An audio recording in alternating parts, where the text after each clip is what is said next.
saya persilakan. Selamat pagi teman-teman. Semangat pagi. Kalau saya bilang semangat pagi, jawabnya pagi, pagi, pagi luar biasa. Oke, sekali lagi. Semangat pagi teman-teman. Pagi, pagi, pagi luar biasa. Oke, mari kita berikan aplaus untuk diri kita masing-masing. Bagaimana kabarnya pagi ini? Semalam tidurnya mimpi indah? Oke, jadi teman-teman, oke, terima kasih. Selamat pagi. Jadi terima kasih banyak atas waktu dan kesempatan yang telah diberikan kepada kami teman-teman. Jadi pada pagi hari ini kami sangat senang bisa berada di sini guna berbagi informasi kepada teman-teman semua terkait risiko kehamilan di usia remaja. Jadi kemarin sebenarnya sasarannya kami itu hanya remaja putri, tetapi karena nanti juga kami akan bahas bagaimana berpacaran yang sehat. Jadi tidak ada salahnya ada juga teman laki-laki di sini. Mari kita berikan aplaus dulu untuk teman-teman. Jadi teman-teman, sekolah merupakan tempat yang sangat istimewa, di mana semangat belajar dan meraih prestasi tinggi itu selalu terpancar. Namun, untuk mencapai kesehatan yang optimal, teman-teman, kita harus memastikan tubuh kita itu selalu sehat dan kuat. Salah satunya adalah dengan mencegah kehamilan di usia remaja. Kenapa kami ambil topik tentang risiko kehamilan di usia remaja, teman-teman? Karena di zaman sekarang banyak sekali remaja-remaja yang hamil di bawah umur. Jadi tidak heran jika kami membawa risiko kehamilan di usia remaja. Nah, jadi kehamilan di usia remaja juga itu sudah menjadi tren zaman sekarang, teman-teman. Nah, oleh karena itu kita langsung saja pada pembahasannya. Next. Nah, siapa itu remaja? Mungkin dari teman-teman semua ada yang tahu batasan usia remaja itu dari umur berapa sampai umur berapa saja? Ada yang lagi? Ada yang tahu? Iya, silakan. Dari 12 sampai umur 17. Oke, terima kasih. Mari kita aplauskan. Jadi teman-teman, menurut WHO, World Health Organization, atau kita sering sebut itu sebagai Organisasi Kesehatan Dunia, mengatakan bahwa seorang remaja itu yang berusia 10 sampai 19 tahun. Sedangkan menurut BKKBN, Badan Kependudukan dan Keluarga Berencana Nasional, itu remaja bisa dikatakan dari umur 10 sampai 24 tahun dan dalam masa belum menikah. Oke, next. Nah, ini prevalensi kehamilan pada remaja. Jadi prevalensi itu, teman-teman, presentasi kehamilan di usia remaja. Nah, menurut hasil penelitian, angka kehamilan pada remaja di Indonesia itu pada tahun 2023 masih tinggi, yaitu 58,6%. Dan berdasarkan data BKKBN, presentasi angka kelahiran di usia remaja di Indonesia pada tahun 2024 ini, teman-teman, adalah 37,40%. Nah, ini beberapa penyebab kehamilan pada remaja. Yang pertama itu ketidakpahaman tentang konsep kehamilan. Jadi nyatanya teman-teman, banyak remaja yang percaya bahwa kehamilan itu hanya bisa terjadi ketika melakukan hubungan seks itu beberapa kali secara rutin atau dalam waktu yang lama. Padahal sekali berhubungan seks, teman-teman, sudah bisa menyebabkan kehamilan. Dan kehamilan itu terjadi ketika sel sperma dari laki-laki itu membuahi sel telur pada wanita. Yang kedua adalah kurangnya informasi tentang kontrasepsi. Nah, kenapa kami ambil ini, teman-teman? Karena salah satu alternatif yang bisa kita pakai untuk mencegah kehamilan adalah kontrasepsi ini sendiri. Satu-satunya kontrasepsi yang mungkin bisa kita dapatkan di apotek atau di tempat penjualan seperti swalayan seperti itu adalah kondom. Teman-teman tahu kondom itu toh? Jadi teman-teman, itu salah satu alternatif yang dapat mencegah kehamilan. Tetapi kadang-kala banyak remaja yang tidak tahu bagaimana penggunaan kondom itu sendiri. Yang berikutnya adalah pernikahan dini dan norma sosial. Jadi pernikahan dini itu, teman-teman, pernikahan yang dilakukan sebelum usia yang matang. seperti sebelum usia 25 tahun, seperti itu. Nah, kenapa pernikahan ini dapat menyebabkan kehamilan, teman-teman? Jadi, ketika kita sudah berkeluarga nanti, pasti kita ada tekanan dari pasangan kita kah, dari keluarga kita kah, untuk segera memiliki keturunan. Dan keturunan, teman-teman, membuktikan eksistensi kita di lingkungan masyarakat atau keberadaan kita di lingkungan masyarakat. Jadi nanti kalau kita tidak memiliki keturunan, pasti orang di sekitar kita mempertanyakan, hai, kenapa dia sampai sekarang tidak punya anak? Bisa saja karena dia mandul.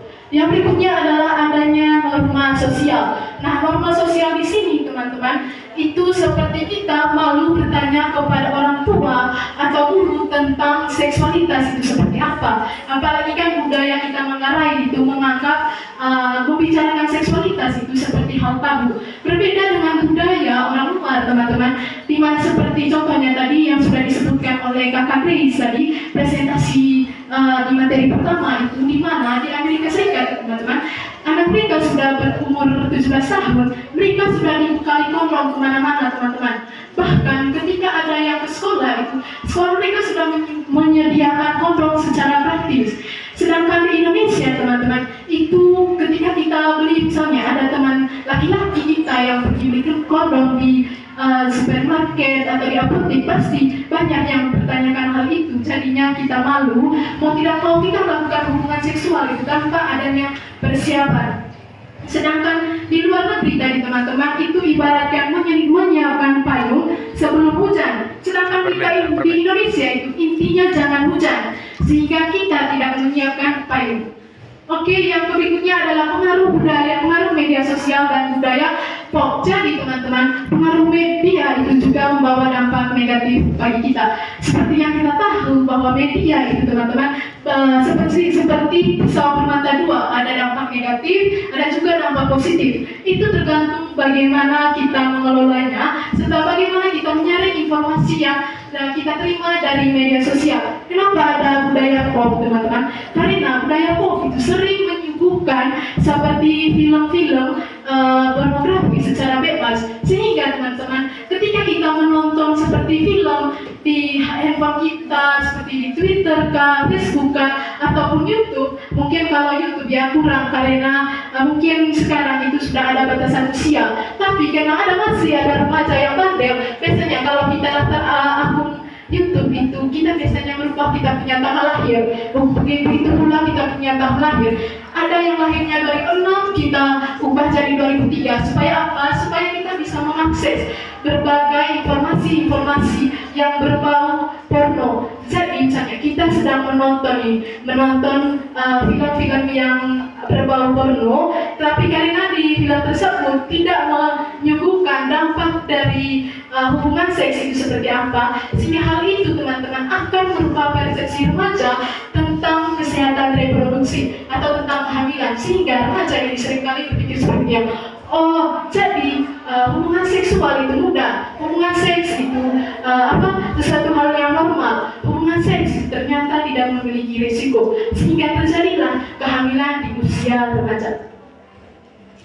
Yang berikutnya adalah rasa ingin tahu dan penasaran. Jadi, teman-teman, masa remaja itu merupakan masa yang bisa dibilang rasa penasarannya itu tinggi, sehingga kita selalu mencari tahu tentang apapun, termasuk hal-hal yang porno tadi, teman-teman.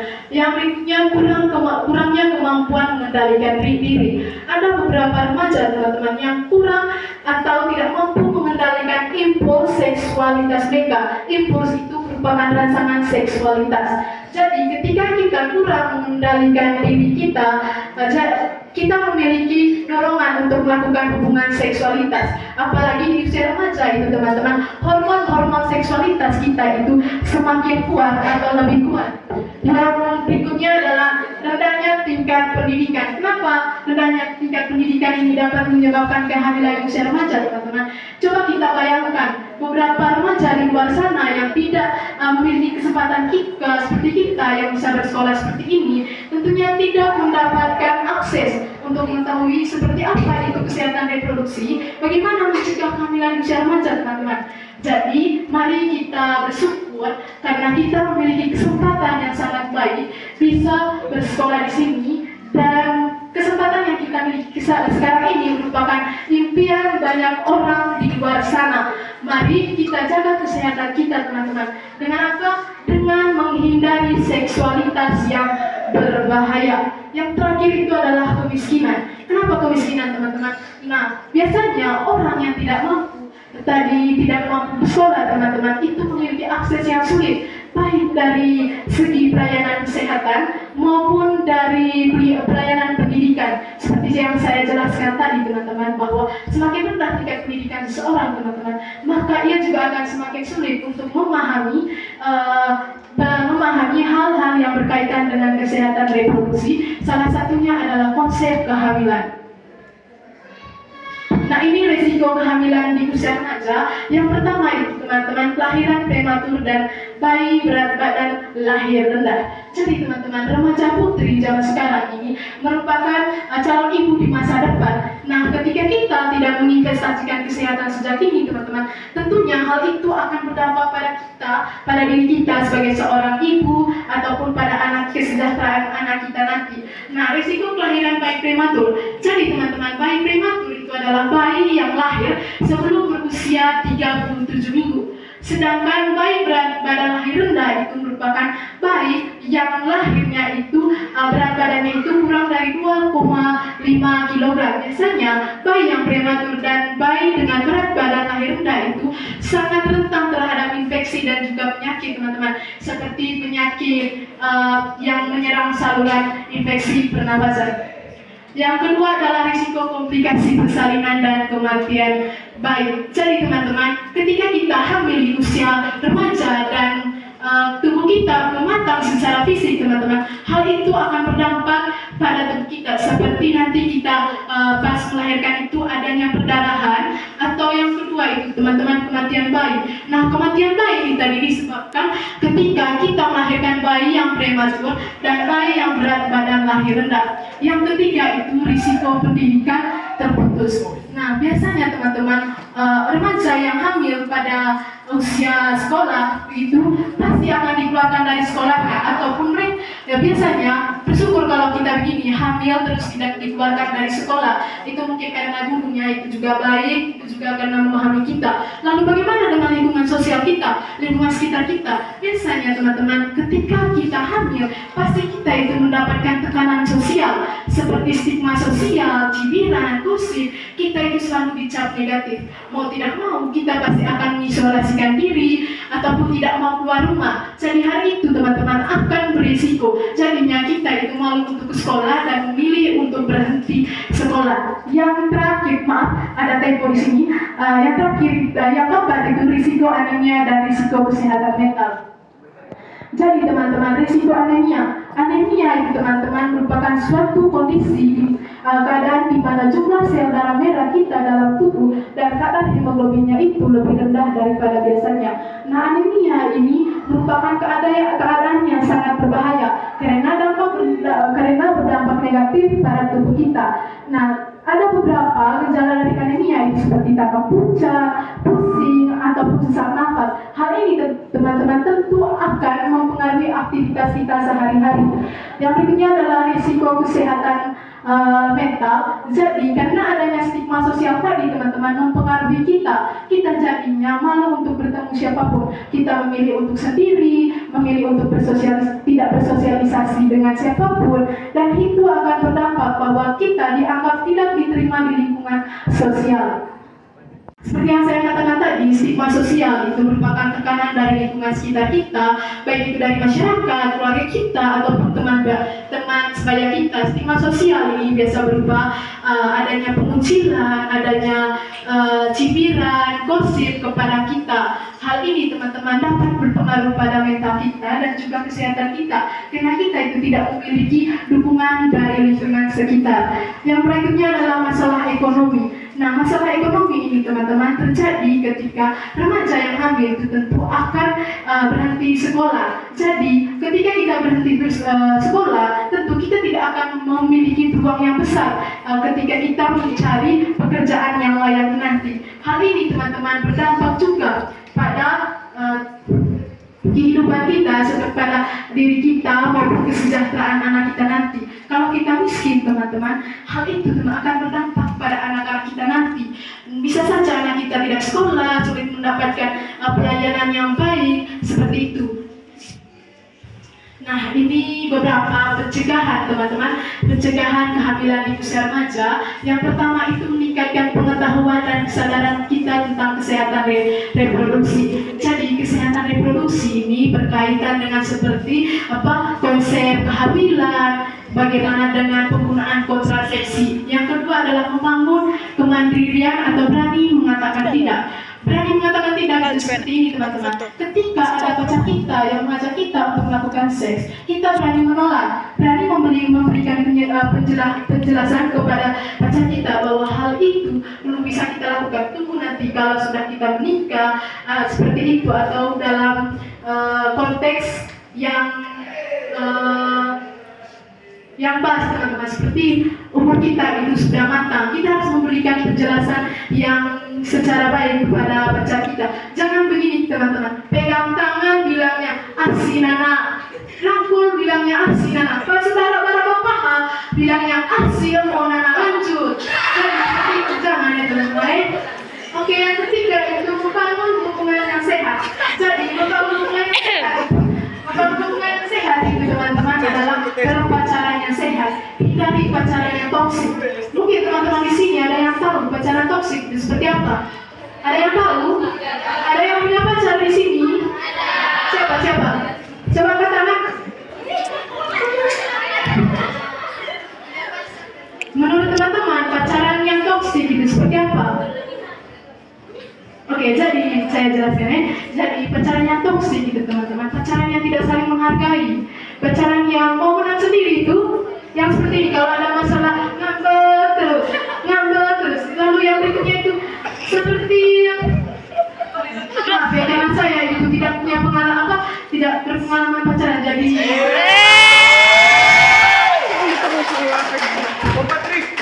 saya tidak tahu pacaran, tapi yang dari saya baca dari beberapa jurnal teman-teman, biasanya pacaran yang toksik itu yang terlalu posesif itu terlalu mengekang kita, padahal kita itu hanya boncengan dengan teman gitu, tapi dia bikinnya yang negatif.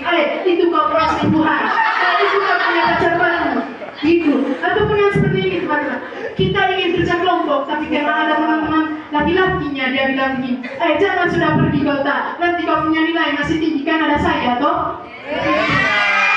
Jadi teman-teman jangan seperti itu ya. Yang berikutnya adalah banyak sekali typo, jadi di sini juga ada typo, sudah tiga lagi. Yang berikutnya apa tadi? Itu membangun komunikasi yang terbuka dengan orang tua. Nah, membangun komunikasi yang terbuka dengan orang tua ya teman-teman. Berarti kita itu menanyakan kepada orang tua, mama, bapak, seks itu kira-kira bagaimana? Jangan malu bertanya teman-teman. Ada pepatah yang mengatakan malu bertanya sesat di sudah bertanya harus paham. Jadi seperti itu teman-teman, kita harus bertanya kepada kita punya orang tua, mama, saya diajak seperti ini oleh saya punya gedung, kira-kira dampaknya itu seperti apa ya? Jangan malu teman-teman, justru karena biasanya dirasa atau pilih kita punya orang tua yang bagus. Jadi biasanya orang tua melihat, oh ini kau punya gedung yang sering ajak pilih kan? Jangan lepas-lepaskan. Kita cari yang bisa saling mendukung, bisa cari teman belajar. Cari teman-teman, bukan untuk begini saja, saling menyenangkan atau saling buat kita bahagia. Tidak seperti itu. Pada dasarnya pacaran teman-teman merupakan teman sebayanya kita, teman untuk saling belajar seperti itu, teman untuk mencari hal-hal yang baru, tapi hal-hal baru yang positif, bukan yang negatif ya. Jangan kalau sudah mulai ajak ke hal yang negatif, pukul saja dia punya kepala, mungkin ada gangguan di sini. Oke, next. Oke, lanjut. Yang berikutnya adalah menyadari risiko kehamilan di usia muda. Tadi sudah saya jelaskan beberapa risiko kehamilan di usia muda. Masih ada yang ingat tadi? Apa saja risikonya? Ada yang tahu? Masa tidak ada yang berani di sini? Risikonya tadi, risiko. Oke, tidak apa-apa. Yang berikutnya adalah mengundang pernikahan dini dan mencari dukungan dari profesional kesehatan. Jadi teman-teman, menunda pernikahan dini seperti ini. Misalnya ada pacar kita yang chat begini, hari sudah naik, kita ke jenjang serius. Nanti saya tanggung jawab ya. Saya punya orang tua kerjanya, aduh saya punya bapak ya. Ini saya punya bapak itu depan gereja, saya punya bapak itu guru, saya punya mama itu bidan. Jangan ya teman-teman, itu tidak akan berdampak pada kita punya orang tua, tapi kita punya kesehatan. Kita punya kesehatan yang akan bertanggung jawab teman-teman. Yang berikutnya mencari dukungan dari profesional kesehatan. Profesional kesehatan itu masuk kami, tapi kami masih semester 3, masih dalam perjalanan. Nanti kalau teman-teman ketemu kami kerja di, bilang saja, ini kakak yang kemarin yang pergi ya penyuluhan di sekolahnya kami. Coba tanya seleksi seperti apa. Seperti itu teman-teman ya. Oke, lanjut. Oh, ternyata kita sudah sampai di akhir. Terima kasih teman-teman atas perhatiannya. Terima kasih banyak. Oke, dari sangat luar biasa Vera, kita berikan sekali lagi tepuk tangan kepada Vera.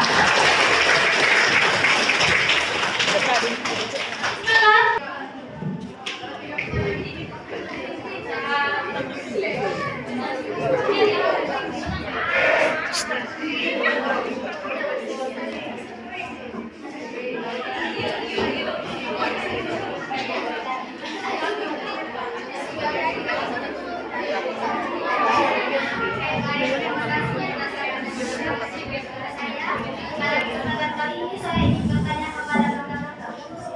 Mengapa pengaruh media sosial dan budaya pop dapat menyebabkan kehamilan pada remaja dan apa kaitan pada masa remaja?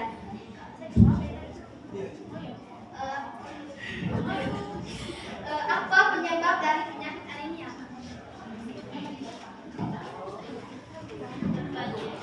Pertanyaan yang sangat bagus dari Kakak Putri. Siapa lagi? Yang di belakang, Bunda. Boleh sebut nama? Selamat pagi, teman-teman. Pagi. Perkenalkan, nama saya Putri. Di sini saya mau bertanya, apa cara mengatasi agar pernikahan di usia dini tidak terjadi pada remaja? Terima kasih. Pertanyaan yang luar biasa. Kemudian, perkenalkan, nama saya Oci, perwakilan dari 11 TKJ 3. Apakah faktor lingkungan, sekolah, dan keluarga berpengaruh terhadap terjadinya kehamilan di usia dini? Terima kasih. Terima kasih kakak Oci. Oke, siapa lagi yang ingin bertanya?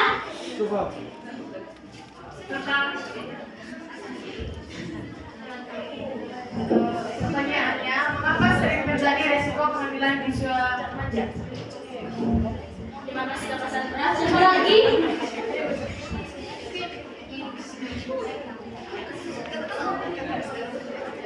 Bagaimana mencegah kehamilan jika prematur? Terima kasih kakak Dela.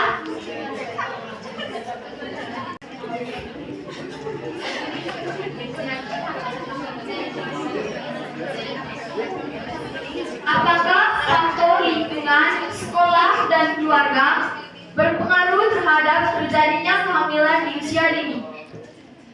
Faktor lingkungan Bagaimana sekolah, kakak? lingkungan sekolah dan keluarga.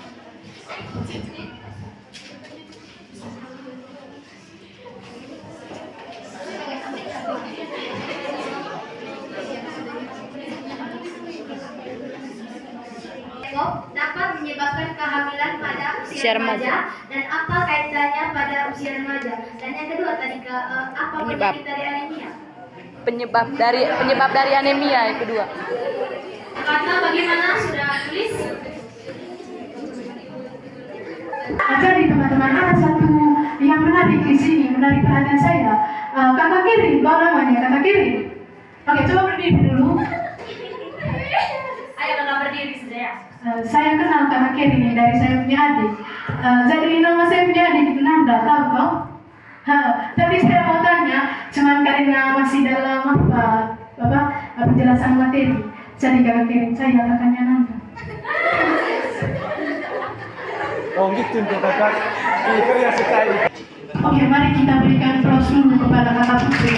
Jadi teman-teman yang bertanya di sini tadi itu punya mental yang luar biasa, tapi yang dengar materi juga mentalnya sama ya. Tapi ada lebih sedikit, mungkin yang dengar materi itu 100%, kalau mereka 101. Oke, jadi kakak-kakak, teman-teman, kata-kata lagi. Jadi teman-teman, kenapa media sosial itu dapat menyebabkan kehamilan di usia remaja? Tadi kami sudah jelaskan di mana biasanya media sosial itu menyuguhkan hal-hal yang di luar kendalinya kita.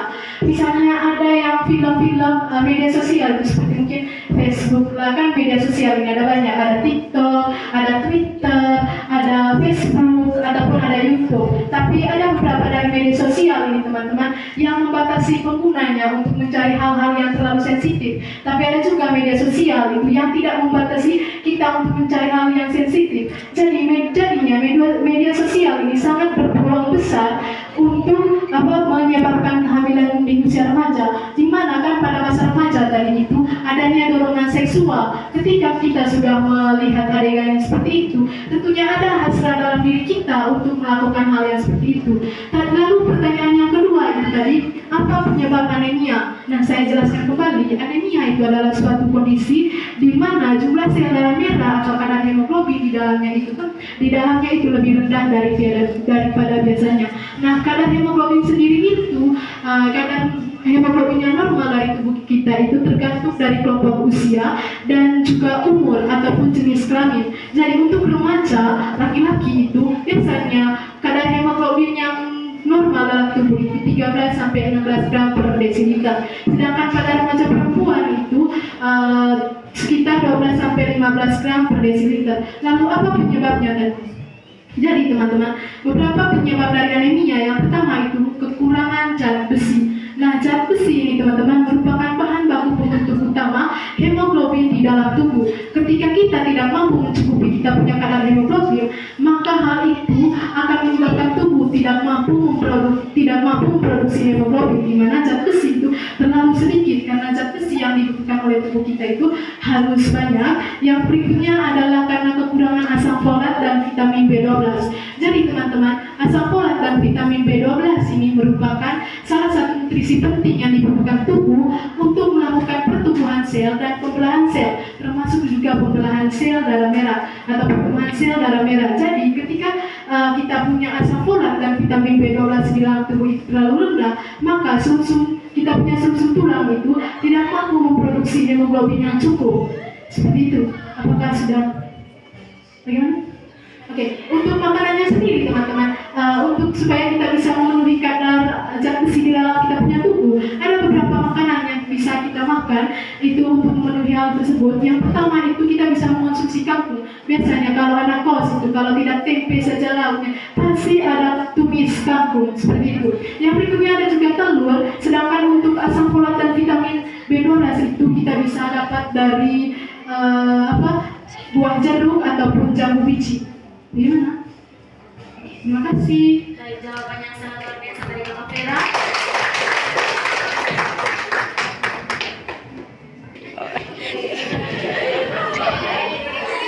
Mari kita beri aplaus dulu untuk anak-anak. Jadi adik-adik jangan kaku dia sudah punya pacar.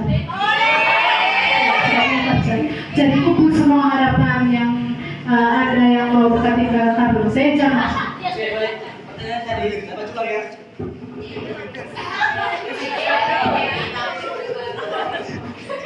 Apa faktor lingkungan sekolah dan keluarga berpengaruh di usia kehamilan Pada remaja.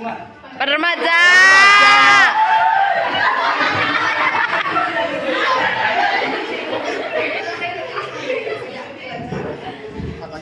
Gila. Oke, baik. Yang pertama saya jawab faktor lingkungan itu berpengaruh pada usia pada kehamilan pada Remaja. Faktor yang pertama itu mungkin asyik kuso mengatama Facebook atau rasanya gitu. Oke, asyik memang langsung boleh main Facebook atau akun ini ACC suatu cek kenok atau paling tinggi kita faktor nilai zona pacaran.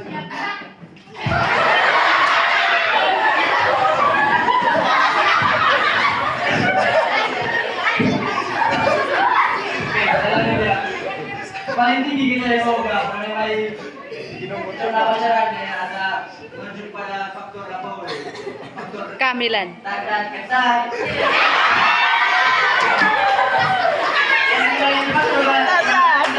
Datar, ketah. Saya surat juga. Dengan terima kasih kau. Chat kau lah teman. Lu masih kau.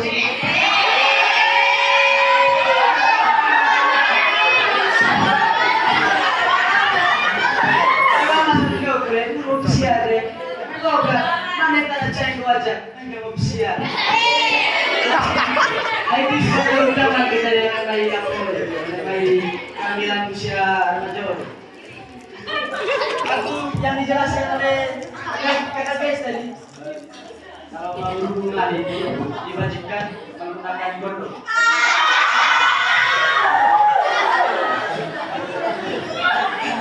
Teman-teman, apalagi kita sudah usia remaja, jadi kalau berbicara tentang seksualitas itu bukan hal yang tabu, tapi harus tahu juga batasannya bagaimana. Tadi pertanyaannya itu, kenapa kira-kira lingkungan kita itu dapat menyebabkan kehamilan?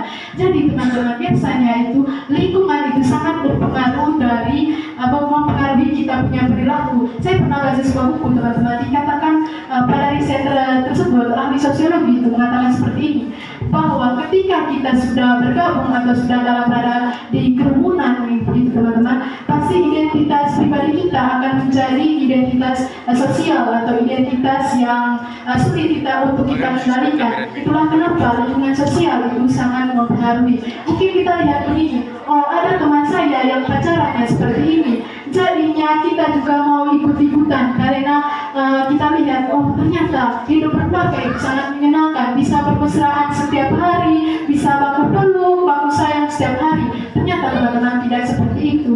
Kalau kita berpacaran atau melakukan hubungan seks di usia remaja itu teman-teman, banyak sekali dampak yang akan terjadi beberapa tahun ke depannya. Terima kasih. Baik, jawabannya bagus sekali. Kita akan Oci. Ocin. Osin. Oh, kalau dari sekolah itu ada yang mungkin kurangnya pendidikan seksualitas atau tentang pendidikan reproduksi. Jadi di sekolah itu tidak menjelaskan kepada kita itu seperti apa itu seksualitas. Kan biasanya kalau di sini ada pelajaran biologi. Berarti itu sudah bagus karena biasanya kalau di mata pelajaran biologi kita biasanya itu dijelaskan kira-kira bagaimana proses terjadinya kehamilan, seperti apa kita punya sistem reproduksi. Jadi kalau di sekolah-sekolah yang mungkin yang mengalami keterbelakangan itu teman-teman, jadi ada yang tidak punya juga seperti mata pelajaran seperti itu. Jadinya banyak remaja yang kurang mendapatkan informasi. Yang berikutnya, kurangnya akses kita terhadap terhadap kemampuan kita untuk menanyakan hal itu kepada kita punya guru. Mungkin kita malu atau ditakut dicap negatif karena kita berani mempertanyakan hal itu kepada guru. Padahal kalau kita punya sosial, kita punya budaya menggarai itu menganggap tabu membicarakan hal seksual sebelum menikah. Bagaimana? Bagaimana Kak Oci? Terima kasih. Kamera. Pertanyaan berikutnya.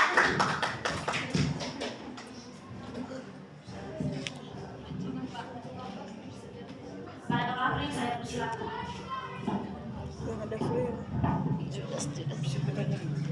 Lima. Oke, baik. Pertanyaannya berikutnya, mengapa sering terjadi resiko kehamilan di usia remaja? Baik adik-adik, yang pertama itu mungkin ini dari faktor keluarga, orang tuanya tidak terlalu memperhatikan anaknya tersebut. Terus yang kedua, di sekolah, pergaulan bebas yang negatif dengan teman-teman sebayanya. Pertanyaan, Bu. Pertanyaan. Jawabannya dari Kak April. Kak Sandra yang tanya, bagaimana Kak Sandra? Terima kasih. Oke, pertanyaan berikutnya, pertanyaan dari Kak Kevin. Dari siapa yang menjawab? Lagi satu. Coba baca ulang saja pertanyaannya. Negara boy.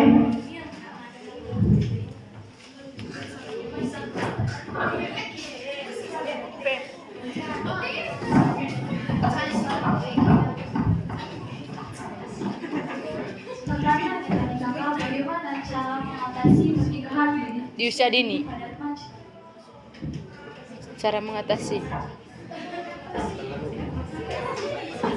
Oke.